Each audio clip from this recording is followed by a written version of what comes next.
Stadium में। आज की अहम बात यह है कि पाकिस्तान की वो तमाम जो खिलाड़ी जो कि बेशतर खिलाड़ी ऐसे जो कि हतमी 11 में पिछले 3 मैचेस में हमें नज़र आते रहे, वो आज आराम कर रहे हैं। सिर्फ ऑप्शनल ट्रेनिंग सेशन रखा गया जिसमें वो खिलाड़ी हैं जो कि अब तक पाकिस्तान टीम का जो हतमी 11 थी उसका हिस्सा नहीं बन पाए, वो और जो खिलाड़ी दूसरे थे वो उसमें अगर हम बात करें खुशदिल शाह हैं, उसके अलावा शान मसूद है और नसीम शाह जो कि इब्तदाई मैच खेलते वो भी ट्रेनिंग सेशन कर रहे हैं। उसके अलावा दीगर खिलाड़ियों की अगर बात की जाए तो आमिर जमाल भी हैं,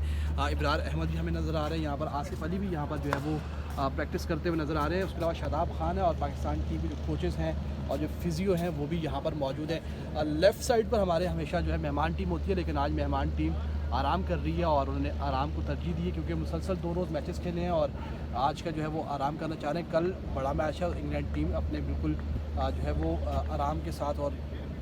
भरपूर तैयारी के साथ यहाँ पर नेशनल स्टेडियम कराची में उतरेगी। तो इस वक्त भी ये ट्रेनिंग सेशन जारी है जिसमें ऑप्शनल ट्रेनिंग सेशन रखा है, इसलिए जो बेशतर खिलाड़ी जो पिछले 3 मैचेस में पाकिस्तान टीम का हिस्सा रहे हैं वो आज आराम कर रहे हैं। जहाँ तक टिकट्स की बात है तो टिकट्स सोल्ड आउट हो चुके हैं भाई, टिकट्स कहीं भी दस्तयाब नहीं है क्योंकि लोगों ने हाथों हाथ टिकट्स ख़रीद लिए। और जब इंतहाई कम कीमत हो, 250 रुपये में आप मैच देख सकें, 500 रुपये में आप मैच देख लें और VVIP टिकट आपको 1500 रुपये मिल जाए तो कोई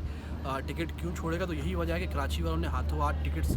ख़रीद लिए हैं। गुज़िश्ता 3 मैचेस की अगर बात की जाए तो तमाम तर मैचेस में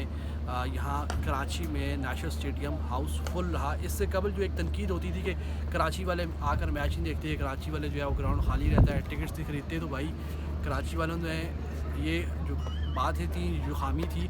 पूरी कर दी, मुकम्मल कर दी। और पिछले 3 मैचेस में अगर बात की जाए तो टिकट्स जो है वो सोल्ड आउट रहे हैं, हाउसफुल रहा है। और कल का जो मैच होगा यहाँ नेशनल स्टेडियम कराची में, उसमें भी इम्कान है कि बहुत बड़ी तादाद में लोग यहाँ पर आएंगे और ये नेशनल स्टेडियम जो है वो खचाखच भरा होगा। सीरीज़ के हवाले से अगर बात की जाए तो पाकिस्तान टीम को इस वक्त खसारा है। पाकिस्तान टीम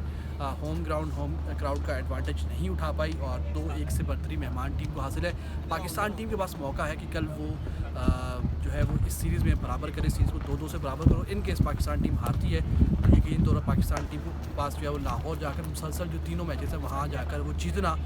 थोड़ा सा मुश्किल हो जाएगा और इम्पॉसिबल भी वो लग रहा है क्योंकि जिस तरीके से इस वक्त इंग्लैंड टीम के खिलाड़ी परफॉर्मेंस दे रहे हैं तो पाकिस्तान टीम के लिए मुश्किलात जो है वो बढ़ जाएंगी। तो पाकिस्तान टीम के पास मौका है कि कल अगर वो स्क्वाड में थोड़ी बहुत तब्दीली भी करते हैं, तब्दीलियों के साथ मैदान में उतरें और मेहमान टीम के ऊपर हावी जाएँ और ये सीरीज़ है इसमें 2-2 जो है वो सीरीज़ को बराबर करें ताकि जब लाहौर जाएँ तो फैसलाकुन मरहले के लिए पाकिस्तान टीम के ऊपर जो ज़्यादा मेंटली प्रेशर है वो ना हो और पाकिस्तान टीम अच्छे से जो है वो वर्ल्ड कप से कम सीरीज़ को जीत कर और सैफी की सीरीज़ के लिए जाए। बहरहाल इस वक्त नेशनल स्टेडियम कराची में तैयारियां जो है वो जारी हैं और कल पाकिस्तान और इंग्लैंड के दरमियान चौथा मैच जो कि कराची में आखिरी मैच होगा शाम 7:30 बजे नेशनल स्टेडियम कराची में बराह रास्त देखा जाएगा।